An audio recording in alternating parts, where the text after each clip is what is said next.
accomplished cybersecurity leader and strategic consultant with 20 years of experience, spanning executive roles in consultancy, managed services, and national infrastructure projects. Additionally, Peter is a published author, a presenter, and a passionate advocate for inclusion, innovation, and resilience. As an enthusiastic amateur astronomer, he made headlines with the discovery of the asteroid 551900, now known as Laneways, further cementing his legacy as an innovator who is able to connect technology, education, and space exploration. Through his role as coach with Crank No Barriers, Peter is dedicated to empowering diverse job seekers, including neurodivergent individuals, to pursue careers in technology, esports, and cybersecurity, helping to bridge the gap between human opportunity and potential. I sat down with Peter to talk about the things that are top of mind for him as CISO, and trust that you'll enjoy this episode of CISO Insights. I'm a bit of a lifelong space nerd. I've ever since I was 8 years old and standing on a footpath with Apollo 10 coming up over the hill, listening to a little shortwave radio, I've been very passionate about that, and that's continued on through my life. And I was saying to you the other day, space is like the Cupid's arrow that kind of gets you right here, and it's great for STEM and science, technology, engineering, and math is how we engage the next generation and appeal to their vision of the future. And space has always been very interesting. And as an amateur astronomer, I was doing STEM coaching in a Melbourne laneway and discovered the asteroid now known as 551900 asteroid Laneways, which is named after Melbourne's famous laneways. So all of that's been connected through. Then in my later years, I think they call me a later career person now, as space has come back around full circle now. 12,000 satellites in orbit, and 2,000 of those have been launched since the 1st of January this year, which is quite staggering. And space is the new frontier, and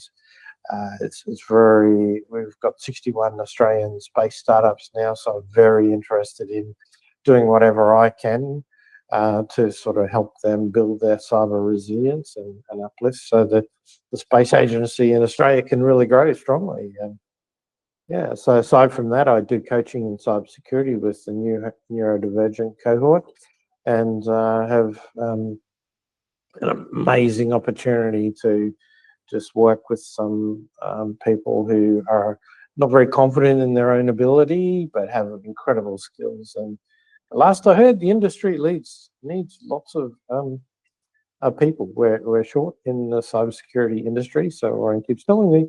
So some of these skills can be found in places where you might not expect them. So, and often a lot of these startups are very they've got an incredible vision, incredible focus on their mission. And in space, it's all about the mission. People don't give you money and grants and things unless you can crystallize the focus on what your mission really is. So generally, space startups will have a very good understanding of secure by design.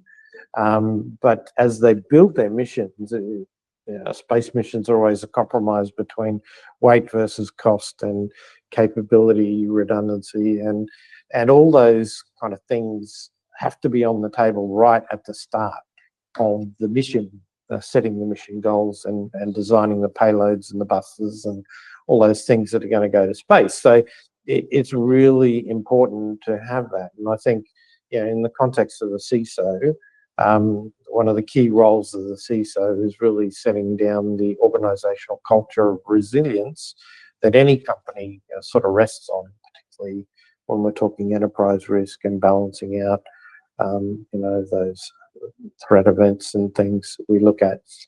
So I think there's a unique opportunity there while companies are nimble and in that sort of growth, fast iteration phase, to just make sure that the right stepping stones that underpin that culture as they grow are in place. And that's where I'm really looking at some interesting things at the moment. I'm going to go right back to basics, right? President John Fitzgerald Kennedy, 12th of September, 1962, we choose to go to the moon and to do the other things in this decade and the next, not because they're easy, but because they are hard, right? And space is hard. And getting the balance right between the four segments of ground segment, user segment, link segment, and space segment is quite critical to make sure that all that works together nicely for a company as they grow. Right, so just coming back to what do space companies have to do? In space, you've got single board computers, you've got perhaps some common off-the-shelf technology that has to work with that. It all has to be space hardened, has to survive 9 Gs of vibration in a Falcon 9 rocket to get there in the first place. Right? So all of these things have to be factored in, right? So in terms of cybersecurity, yes, you need the onboard redundancy. You need, there was a time where space was security by obscurity. It was so far away, no one could touch it. What have we got to worry about? There was no encryption on a lot of the early space payloads. So now, as we're moving towards a PQC post-quantum encryption algorithm world, so in space there's a lot of frameworks from NASA across to working with defense, space. There are a whole many to even start on. I've just been doing some writing on some of these. So as a CISO, you really, who am I? Why am I here? Or why is my company here? What are our goals? What is our mission, which is quite critical in space? And then what is the jurisdiction we operate in? And then what is the regulatory? And how do I treat, assess, treat, and contain and mitigate that risk? So that pathway is there right through cybersecurity, but some of the frameworks and international agreements and things that are part of any space agency of a sovereign nation, which Australia now has its own space agency. There's a whole raft of frameworks and things that we kind of sign up to, get involved in. And in space, the company has to be kind of aware of that and not just focused on our payload. They have to work that space is shared by everyone so that there are responsibilities. And so it's the other thing, it's become very congested. It is critical, always has been, and it's now very contested as well. So the 3 Cs, critical, congested, and contested, are what every space company really has to consider. And I think you wrote a paper on that, didn't you? Yeah. There's an article up on my blog, sort of unpacking that and going through the process of.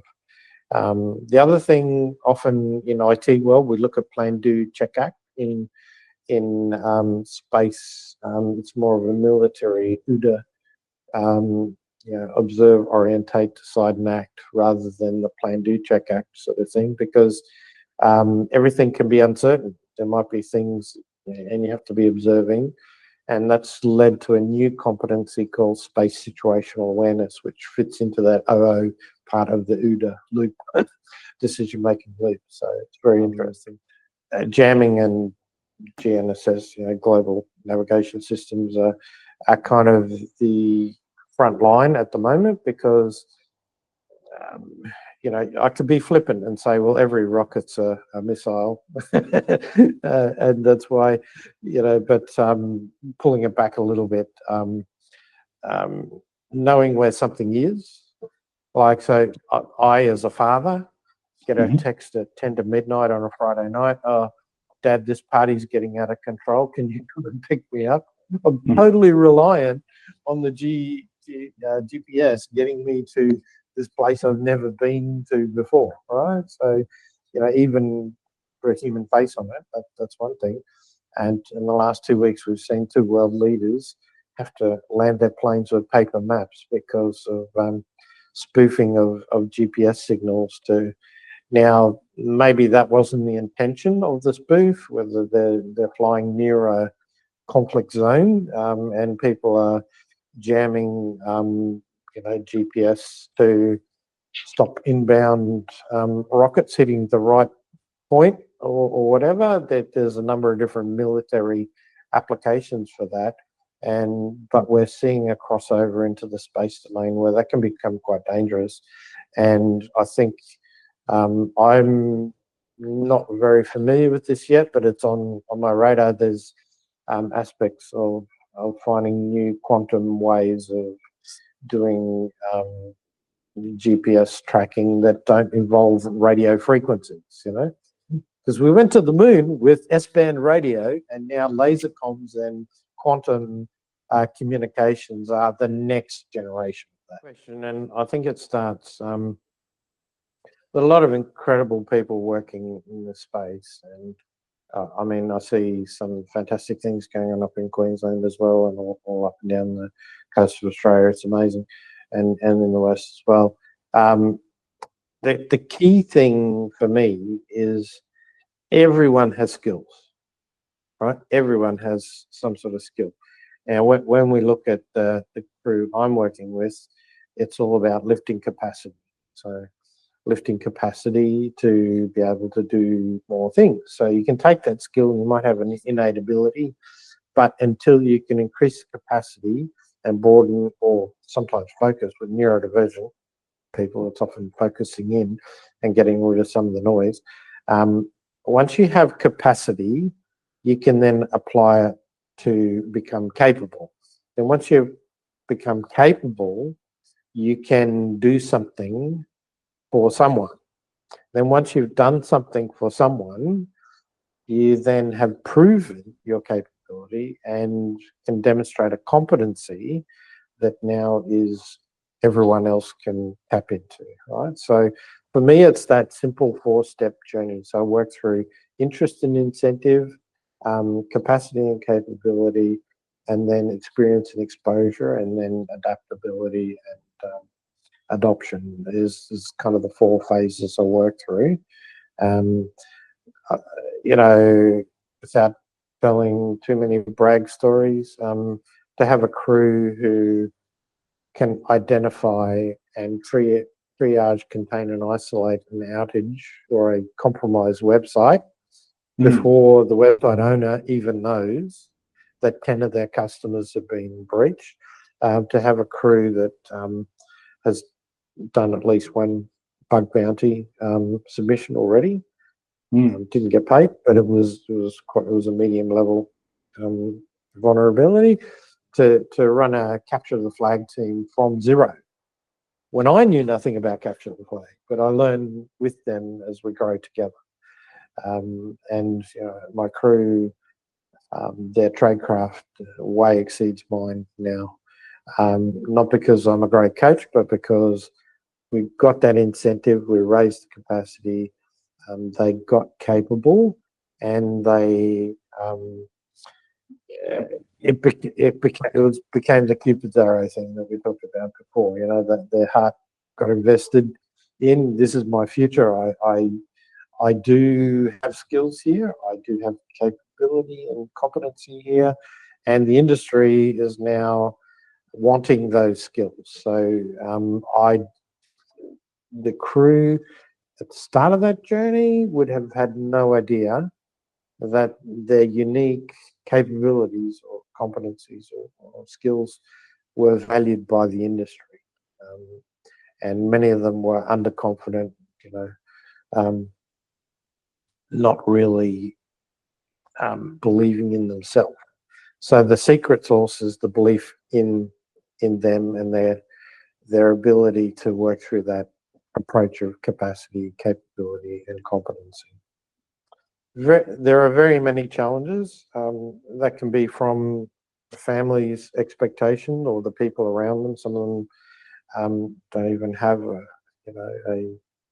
a family construct around them. Some of them are very isolated and alone in the world. So it's just, it's kind of hard. Everyone's different. I mean, everybody is different. Everyone has a different set of, it's not only neurodiverse, often there's learning delays or other physical disabilities on top of that as well. So for me, it's really about understanding what the roadblocks are. So where I'm working at the moment, the byline is kind of like crank no barriers, which is removing the barriers and building that capacity. So so really being able to cut through and find out what those barriers are, and then help them find ways around it. Yeah. And how did you come to this space? Do you have friends, family who are on the spectrum? Are you perhaps, if you would be open to disclosing, yourself neurodiverse? Because I certainly am. Yeah, it's interesting. Like, it's an interesting journey. Most of my family cohort have worked with in special needs, we'll put it that way, and hearing education and stuff like that. My son's a psychologist, so there's a we're often talking around the dinner table about the needs of the community, and I think throughout my entire career at Telstra and Cisco, I never really felt I was fitting in 100%, but I was the person who could have the helicopter view and go and come in with, okay, well, if we did it this way or did it that way. So I was always seeding. Because everyone, in technology, you'd think you'd be good at engineering and math, and I was terrible at it right from day one. But I loved the passion of it, and that's what helped me kind of get into helicopter view and move the pieces around rather than being the detail person. So, I think myself, I'm probably, the neurodivergence is very much a spectrum of and we are where we are on that spectrum, and what I find is just finding the strengths. Quite often in life, we look at people's strengths and weaknesses, and we go, "Oh, you got to fix your weaknesses." And a few people that I respect have said, "No, forget about your weaknesses. Double down on your strengths and make them." And realize that your strengths are part of a team, and if everyone has different strengths, well, then the team excels, and that's what it's all about. So, it's great. We do live in exciting times. Everyone has strengths and abilities, and you need to bring your best self and all your skills to the table and make a difference. I mean, if COVID taught us nothing, sort of living by ourselves in isolation and not integrating and building things together, which what space is about, is very important. And I think in the post-lockdown world, people are re-engaging in experiences and valuing the community that comes through working together. So, excellent. Well, thanks again, Pete. Great to have you on CyberSense CISO Insights. Look forward to catching up with you real soon, and best of luck with the work that you're doing in space. And I'll make sure to link to your work on LinkedIn and also to Crank. yeah, well, thanks for your time. Cheers.